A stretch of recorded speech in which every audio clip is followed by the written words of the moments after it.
Hello, boys and girls. This is Mrs. Wigger-Rossio, and today we're going to be covering Chapter 6, Lesson 6.3 on percent proportion. Reference pages to this can be found in your textbook, pages 228 and 229. As a reminder, don't forget to take down all the notes for full credit for your notebook. Okay, let's go ahead and get started with some key ideas. I would like for you to just copy down all the highlighted yellow portion only. Those are the most important part for this page. So, percent proportion, what is it? A percent proportion is going to be used to find the unknown number of let's say if you want to know a test result or an unknown a percent that you need to know. So I have here a proportion that is set up A over W equals P over 100, where A represents a part and W can represent a whole. And P represents the percent you can look for, and 100 is the total out of 100. So I have here an example, 3 out of 4 is 75%. 3 would be the part that you got, 4 would be the whole amount that you could get. The 75% represents the grade that you got out of how many? 100. So again, this is going to be the proportion you can use for today's lesson. And here's an example of it. Now, it may not make sense to you yet, but let's go ahead and have you copy this down. I'm going to try some examples, and then I'm pretty sure it will make much more sense to you then. Okay, so let's go ahead and continue. All right, so example 1, it says here, what percent of 15 is 12? So this is when we can use a proportion to figure out the percent. They're asking us to figure out what percent. So our answer is going to be in a percent. Now, if you remember in our previous slide, it says here, let me go ahead and go back. A over W equals P over 100. So I'm going to go ahead and copy that down over here so you can see. So I'm going to put here A over W equals P over 100. Again, this is going to be the proportion we're going to use for throughout this lesson. So A represents the part. What part did you get on the test? And the W represents the whole. What's the whole amount that's on the test? So if I were to write this out as, and by plugging in numbers, I will have here, well, of 15 is 12. That means of the 15 problems I have, I got 12 correct. So 12 must be the part, and the whole amount was of 15. So I can write this as 12 over 15 equals, well, do I know my percent? If I don't know my percent, I can put it as P. That's what we're going to solve for, and then 100. Now, if you remember, this looks like a proportion problem that we did in a previous lesson. So we can solve for P by doing cross multiplication or cross product. So 12 times 100, we can do that. And then we can do 15 times P. So we can go 12 times 100 is 1,200 equals 15P. And then to solve for P, what would we do? Divide both sides by P. And P equals, hold on really quick. And then P would equal 80. So we can cross this off. P equals, bring down my train tracks, equals 80. Now that's one way you can do that to solve for P. The other way you could have done this is, I'm going to go ahead and copy down the problem again. You could have done it this way and say 12 over 15. So this is just another way you can do it, equals P over 100. Well, what's happening to the P? It's being divided. What's the opposite of divide? Multiply. So you can multiply this side by 100 and this side by 100. When you do that, this side cancels and P is by itself. And if once you have P by itself, you can go 12 divided by 15. Well, 12 divided by 15 is 0.8. So we have 0.80. And then times it by 100, we know we can move the decimal places 2 to the right because there's 2 zeros. So 2 to the right will give me 80%. So this is just another way you could do it. Which way is better? They're both good to do. So I would just say choose the one that makes more sense to you. If you'd like to do the cross product way, you can do it that way. If you want to do it this way where you multiply by 100, that also works too. Again, what we were looking for was the percent, and we found the percent. It was 80%. So both answers here were 80%. Okay? All right, let's go ahead and have you go ahead and do exercise number 2 with me. Now this time they're not asking you for a percent, they're asking you for a number. So we're going to have a number. Our percent is already given, and of 50 is given. So remember, it says P over W is the proportion.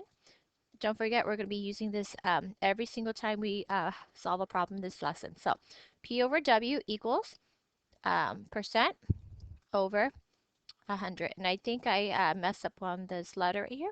It's actually supposed to say A, so let me erase that. A over W. Now I actually don't like that A there, and sometimes I like to replace it with just P. Oh, the only reason why is A really stands for what again? I'll write it down. A really stands for the part. Oops, part.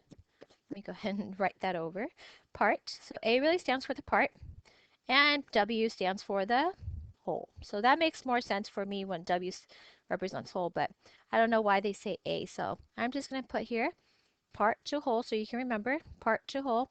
Remember, the part always goes on top and the whole amount always goes on the bottom.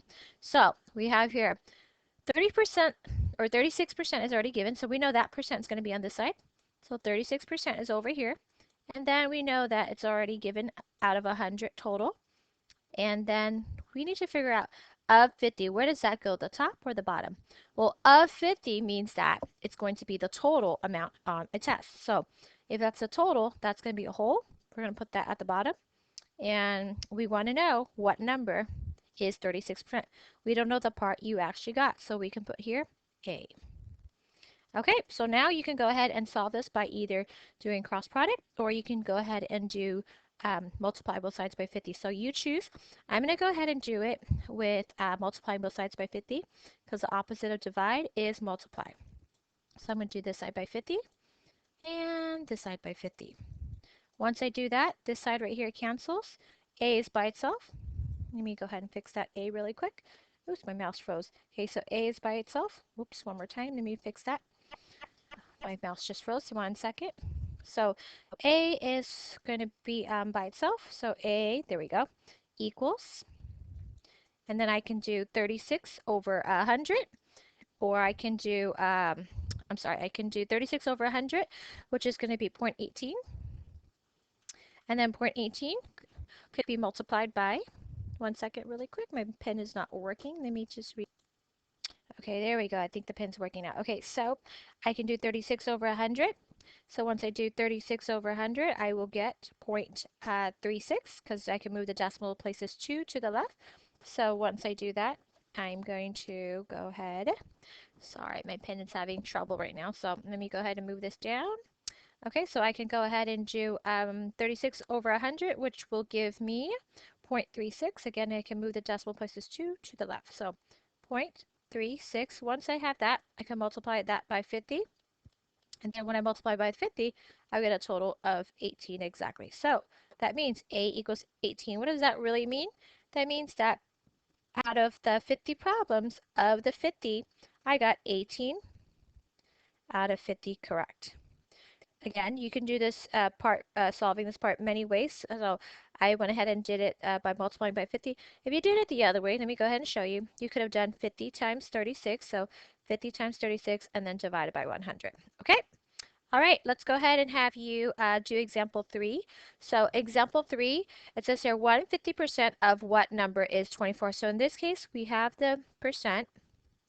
We want to know what number is 24. Now the is 24, you need to remember and understand the is means that's what you got. You got that. So do you know of what number? That means do you know the total that number of questions that was on the test? If you don't, that's going to be the whole. So again, we're going to say A over W equals percent over 100. So we have A is the part.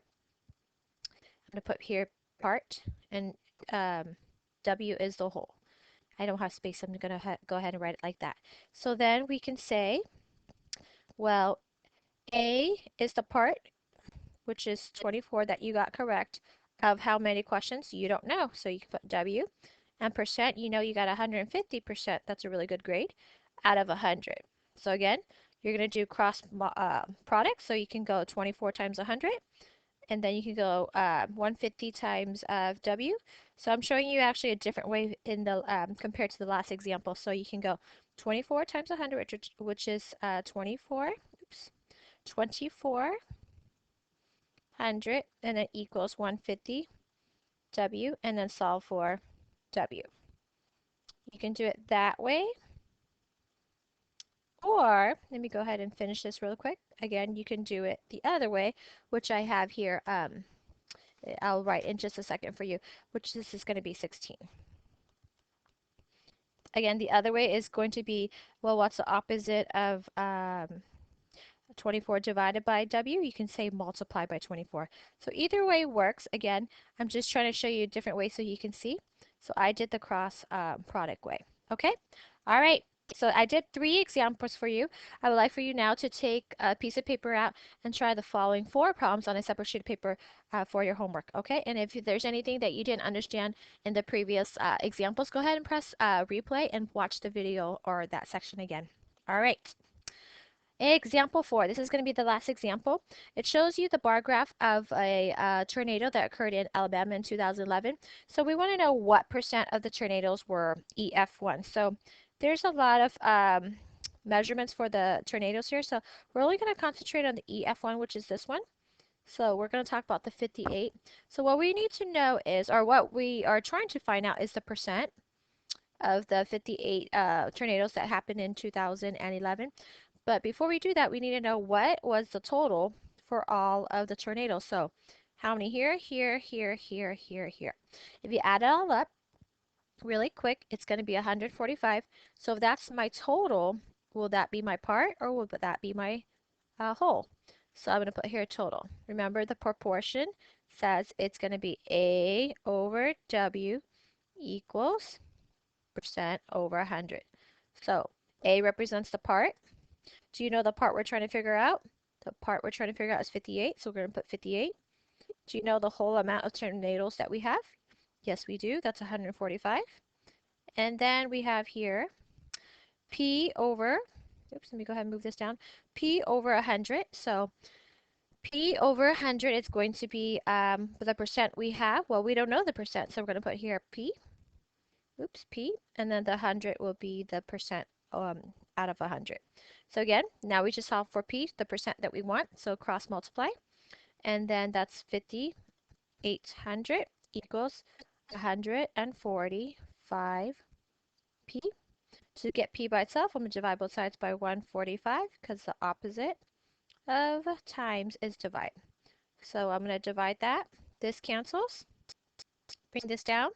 P is by itself finally. What's 5,800 divided by 145? Top goes in, bottom goes out, and you should get a total of 40. Now I didn't show you the work for this part, so just be careful.